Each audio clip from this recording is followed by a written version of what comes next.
پریشان ہیں، رزق کے حوالے سے تنگی ہے، کل کا نہیں سمجھ آ رہی، آج کی سمجھ نہیں آ رہی، اس ویڈیو کو لازمی دیکھنا۔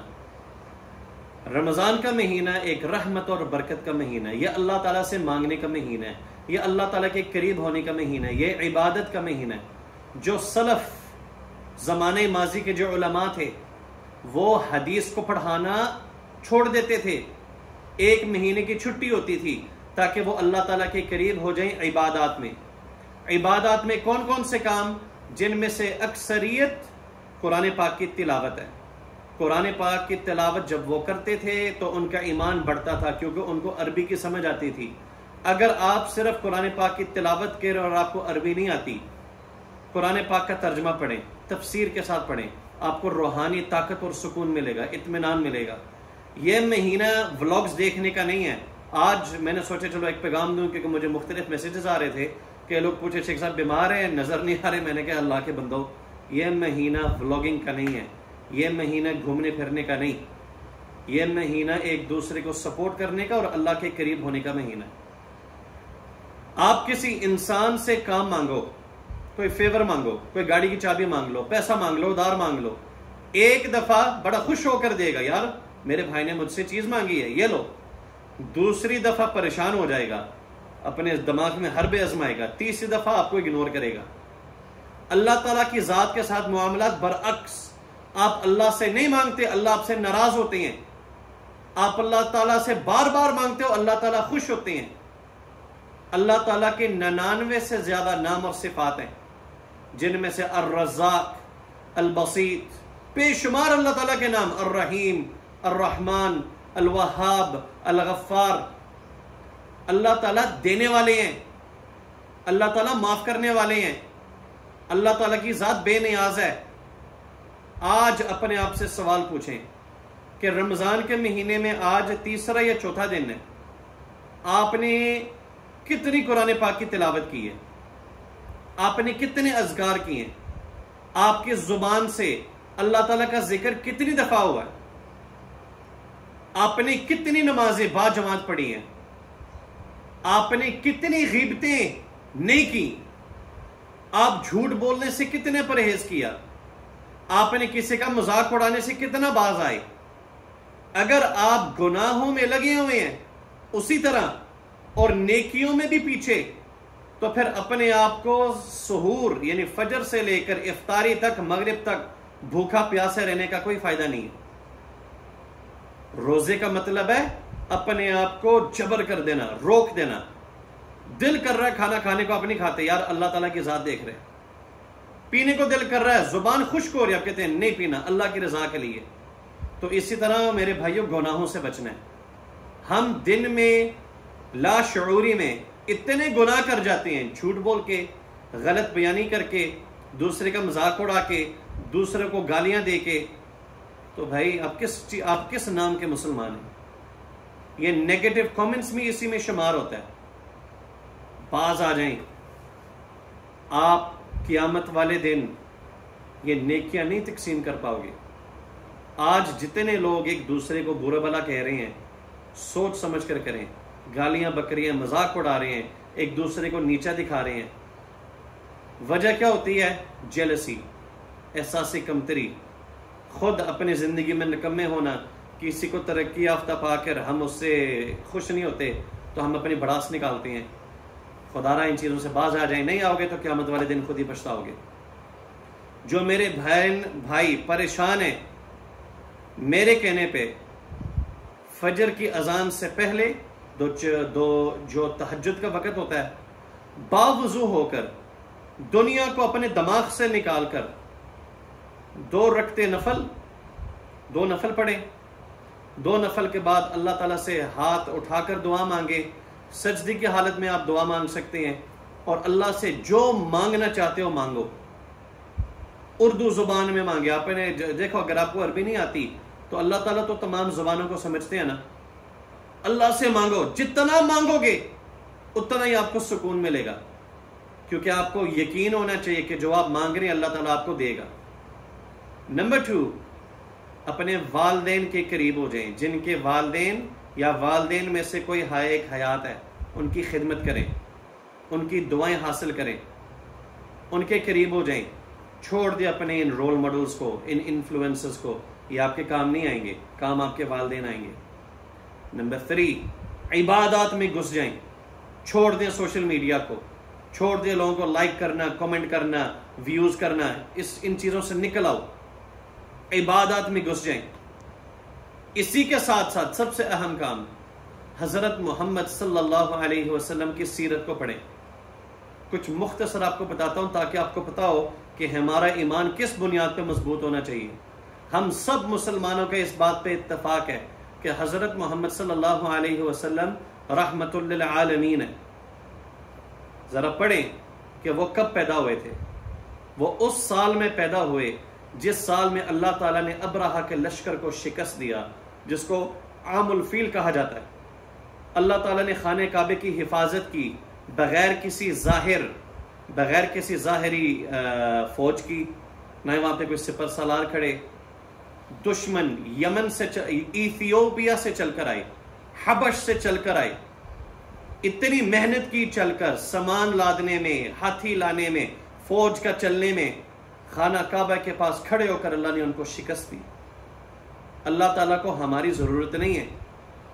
اللہ تعالیٰ نے ابابیل کو بھیجا، اللہ تعالیٰ نے پرندوں کو بھیجا، کینکریاں جن کا سائز چھوٹے چھوٹے چنوں کی طرح، اللہ تعالیٰ نے تباہ و برباد کر دیا ان کو۔ اسی سال حضرت محمد صلی اللہ علیہ وسلم پیدا ہوئے۔ جب دنیا میں تشریف لائے تو دنیا میں وجود لانے سے پہلے ان کے والد دنیا سے پردہ فرما گئے۔ 6 سال کی عمر میں والدہ رخصت ہو گئی اس دنیا سے۔ 8 سال کی عمر میں ان کے دادا عبد المطلب رخصت ہو گئے اس دنیا سے۔ 3 بڑے قریبی رشتے، والد، والدہ اور دادا، ان کی کفالت چلی گئی ان کے چچا ابو طالب کے پاس۔ پرورش کی، زندگی بسر کی ایک عام انسان کی طرح۔ 40 سال کی زندگی میں صرف حسن خلق، صرف اچھا اخلاق دکھایا، دنیا میں نام بنایا۔ پورے مکہ گواہی دیتے تھے کہ الصادق اور الامین، پوری زندگی الصادق الامین، یہ کریڈیبلٹی بنائی۔ تجارت کرنا سیکھا، بیع المضاربہ، خدیجہ رضی اللہ تعالی عنہا کے ساتھ 25 سال کی عمر میں شادی ہوئی۔ پھر اس کے بعد جب اللہ تعالیٰ نے اولاد سے نوازا تو بڑی پریشانیاں دیکھنے کو ملی۔ جب نبوت کا اعلان کیا تو وہی الصادق، وہی الامین کہنے والوں نے جھٹلا دیا۔ ان کو جلا وطن کرنے کے پروگرام بنے۔ 3 سال تک صحرا میں گئے، کھانے کے لیے پتے نہیں، کچھ بھی نہیں۔ کئی لوگ وہاں سے بھوک سے وفات پا گئے۔ وفا کرنے والوں نے ساتھ وفا کیا۔ اللہ تعالیٰ پھر قرآن میں موقع پہ ان کی تربیت، ان کی اصلاح، ان کو یعنی ہدایت کا راستہ ساتھ ساتھ دکھانا، حوصلہ افزائی کرنا۔ الم نشرح لك صدرك ووضعنا عنك وزرك الذي انقض ظهرك۔ قرآن پاک کو پڑھو۔ دنیا کے سب سے خوبصورت ترین حضرت محمد صلی اللہ علیہ وسلم، نہ یہ ان جیسا کوئی ہے، نہ ہی تھا، نہ ہی کبھی کوئی آئے گا۔ ان کے بارے میں ہمیں کچھ پتہ ہی نہیں ہے۔ نام ہم یوں لے لیتے ہیں۔ پڑھے ان کی زندگی میں کیا پریشانیاں آئیں۔ ان کی دونوں بیٹیوں کو طلاق ہوئی، سارے بیٹے وفات پا گئے بالغ ہونے سے پہلے۔ کتنی آفتیں، کتنی آزمائش، کتنی اللہ تعالیٰ کی طرف سے سخت ترین امتحانات، اس کے باوجود سب سے اچھے اخلاق والے۔ پوچھے، ان کا ایک خادم تھا انس بن مالک رضی اللہ تعالی عنہ، تو وہ کہتے ہیں خدمت النبی صلی اللہ علیہ وسلم 10 سنوات، میں نے 10 سال اللہ کے نبی صلی اللہ علیہ وسلم کی خدمت کی، فی السفر والحضر، سفر کی حالت میں اور مقیم حالت میں۔ انہوں نے آج تک مجھے اف تک نہیں کہا۔ اور ہم ماں بہن کی گالیاں نکالے بغیر ہمارے جملے پورے نہیں ہوتے، اور ہم نام کے مسلمان ہیں۔ ہم سمجھتے ہیں عشق رسول اور عشق اللہ صرف 1-2 دنوں میں ہوتا ہے۔ جمعے کے دن نماز پڑھ لی، عید والے دن نماز پڑھ لی، باقی کوئی پتہ نہیں، اور ہم عاشق رسول ہیں۔ اپنے آپ کو مومن مسلم مجاہد کہلاتے ہیں. اللہ کا خوف کرو. یہ مہینہ ہے سیرت النبی صلی اللہ علیہ وسلم پڑھنے کا. اب آپ کہیں گے شیخ صاحب کو ایسی کتاب بتائیں جس میں ہم پڑھیں اردو زبان میں. میرے کہنے پہ شیخ صفی الرحمن مبارک پوری کی ایک کتاب ہے جس کو سعودی عرب میں نوبل پرائز ملا، الرحیق المختوم. اس کتاب کو پڑھیں آپ کو مزہ آئے گا. آپ پڑھیں کہ غزوہ بدر کیسے ہوا، آپ پڑھیں غزوہ احد میں کیا ہوا، آپ پڑھیں اللہ تعالیٰ نے اپنی رحمتوں سے کیسے نجات دی، اللہ تعالیٰ نے صبر دینے والوں کو کیسے بہترین پھل دیا. یہ پڑھنے والے اسباق ہے میرے بھائیوں. جب تک پڑھو گے نہیں آپ کا ایمان مضبوط نہیں ہوگا. جب تک پڑھو گے نہیں اللہ تعالیٰ کے نبی صلی اللہ علیہ وسلم کے ساتھ محبت مکمل نہیں ہوگی. یہ پڑھنے والی چیزیں ہیں. آپ لوگ صبح دوپہر شام اوپلائن، البینو، ڈیکینو، کریمینو، پیل فیلو، ڈن فیلو، لبڈ کا فیوچر، لبڈ کا فیوچر، لبڈ کا فیوچر. اللہ کی قسم میرے کان پک گئے ہیں سن سن کے. میں تنگ آ گیا ہوں بول بول کے. چھوڑ دو ان سب چیزوں کو. آپ کا اس دنیا میں آنے کا مقصد جنت کو پانا ہے، جہنم سے بچنا ہے. لو برڈ بریڈ کروانا نہیں ہے. یہ ایک وسیلہ ہے اس دنیا میں رہنے کا، ایک اچھا کاروبار. اور آج میں آخری دفعہ دہرانے لگا ہوں، اس سے بہتر کام پورے پاکستان میں نہیں ہے. جدھر گھر بیٹھے آپ کی مشقت اور محنت نہیں ہے، کام اللہ کے مخلوق پرندوں کی ہے. اللہ تعالیٰ کی رضا شامل ہو، اللہ تعالیٰ کی برکت شامل ہو تو ایک انڈے کی جگہ 10 انڈے آ سکتے ہیں. ایک ویژول کی جگہ 5 ویژولز آ سکتے ہیں. ڈیڈ اینڈ شیل کی جگہ بچے بھرے ہوئے آ سکتے ہیں. اللہ سے مانگو. اللہ سے کیوں نہیں مانگتے؟ گاہک کا چل کر آنا آپ کے ہاتھ میں نہیں ہے. آج نوید شیخ ٹلی کا زور لگا لے، فیس بک پہ جتنی مرضی ویڈیوز لگا لے، یوٹیوب پہ جتنی مرضی ویڈیوز لگا لے، ٹک ٹاک پہ جتنے مرضی ویوز آ جائے، اگر اللہ چاہے ایک گاہک میرے پاس نہیں آئے گا، ایک برڈ میرا نہیں بکے گا. یہ میرے کمالات کی وجہ سے نہیں، یہ صرف ایک سبب ہے. اللہ سے مانگو، بار بار مانگو. اور میں پاکستانی نوجوانوں کو اسی ویڈیو میں مخاطب ہو کر پیغام دیتا ہوں، آپ عادی بن چکے ہیں ہڈ حرامی کے، کہ گھر میں بیٹھنا ہے، بڑے بڑے خواب دیکھنے ہیں، سوشل میڈیا پہ اپنے آپ کو برباد کرنا ہے، اور خواب دیکھنا ہے کہ آپ راتوں رات ارب پتی بنیں گے. محنت نہیں کرنا چاہ رہے. ان لوگوں کی طرف دیکھ کر اپنے آپ کو احساسی کمتری کا شکار بنتے جا رہے ہیں کہ وہ کامیاب ہے، میں کیوں نہیں، میں بھی ضرور بنوں گا. اور گھر میں بیٹھ کر صوفے پہ بیڈ پہ لیٹ کر کامیاب نہیں ہوتے. اگر میری مثال دیتے ہو تو میں اپنی منزلیں انشاءاللہ مزید آگے دیکھنا چاہتا ہوں. 15 سال صبح دوپہر شام دن رات محنت کی ہے، اور لوگوں کی خدمتیں بھی کی ہیں، لوگوں کو ہیلپ بھی بڑا کیا ہے، فری برڈز تقسیم کی ہے، ڈسکاؤنٹ میں دیے، لوگوں کے برڈ بکوائے، لوگوں کی پبلسٹی کی، لوگوں کی بکواس بھی سنے، لوگوں نے میری اوپر مذاق بھی اڑایا، لیکن جو میرا ہدف تھا، میرا ٹارگٹ تھا، میں اس سے باز نہیں آیا، اس سے ہٹا نہیں.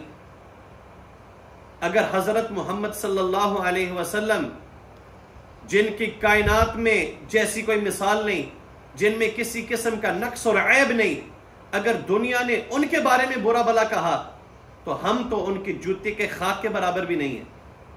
پڑھیں انبیاء علیہ السلام کی کہانیاں. نوح علیہ السلام 950 سال دعوت کی، 950 سال 950 سال تبلیغ اور دعوت کرنے کے باوجود ایمان لانے والے کم تھے، ان کی بات پہ یقین کرنے والے کم. یونس علیہ السلام اپنی قوم سے تنگ آ کر سمندر کی طرف رخ ہو گئے، اللہ تعالیٰ ناراض ہوئے، مچھلی کے پیٹ میں پہنچا دیا. پڑھے ان واقعات کو کہ وہ ادھر سے کیسے نکلے. ایک دعا پڑھی، اللہ تعالیٰ نے اس دعا کو قرآن میں بھی ذکر کیا ہے. وہ دعا کیا ہے؟ لا الہ الا انت سبحانک. دنیا میں کوئی معبود برحق عبادت کے نہیں ہے سوائے اللہ تعالیٰ کے ذات کے. اللہ تعالیٰ کی ذات پاک ہے. انی کنت من الظالمین، بے شک غلطی کرنے والا ہی میں تھا، ظلم کرنے والا میں تھا. اللہ تعالیٰ اس سے اگلی آیت میں کیا کہتے ہیں؟ فاستجاب له ربہ. دعا مانگی، اللہ نے اس دعا کے بعد فوراً نجات دے دی. پڑھیں ان واقعات کو. آپ کو اس ڈرک وین ڈین ابیلے کی کتاب لو برڈ کمپینڈیم کی پڑھی ہوئی ہے. آپ کے نجات اور آپ کے مسئلے کے مسائل کا حل قرآن پاک میں ہے. خدارا اس کھوپڑی کو استعمال کرو، ہدایت کے راستے پہ چل پڑو، نکلو ان بدبختیوں سے، نکلو جہالت کے راستوں سے۔ قرآن پاک میں آپ کا حل ہے۔ رزق سب کچھ نہیں ہے۔ رمضان کے مہینے میں، آخری بات کہتا ہوں، رمضان کے مہینے میں اللہ کے نبی صلی اللہ علیہ وسلم ایک تیز آندھی، تیز ہوائیں کی طرح خرچ کیا کرتے تھے صدقہ خیرات۔ پاکستانی صدقہ خیرات کیوں کرتے ہیں؟ مین وجہ کیا ہوتی ہے؟ آپ اختلاف نہیں کر سکتے اس بات پہ، میں ہر قسم کے بزنس مین کو ملتا ہوں، اللہ تعالیٰ نیتوں کے حالوں کو جانتا ہے، لیکن جو جنرل پبلک کا کانسیپٹ ہے وہ کیا ہے؟ اللہ تعالیٰ مال کو بڑھاتا ہے، اللہ تعالیٰ بزنس کو دگنا کر دیتا ہے۔ ہمارا محض نیت کا مقصد ہی یہی ہے، صدقہ دو بزنس بڑھتا ہے۔ دوسرا کانسیپٹ کیا ہے پاکستانیوں کا؟ صدقہ دو آفتوں سے بچ جائیں گے، مصیبتوں سے بچ جائیں گے۔ صدقہ کرنے کا اصل مقصد اللہ کی رضا کو حاصل کرنا ہے، اللہ تعالیٰ کی خوشی کو حاصل کرنا ہے، یہ ہے اصل مقصد صدقہ کا۔ سوشل ویلفیئر کا کام کرنا ہے، یہ تو ان چیزوں کے ساتھ ساتھ ہیں۔ میں کہتا ہوں اللہ سبحانہ و تعالیٰ کے قریب ہو جائیں، جتنا قریب ہوں گے اتنا ہی چھا جائیں گے۔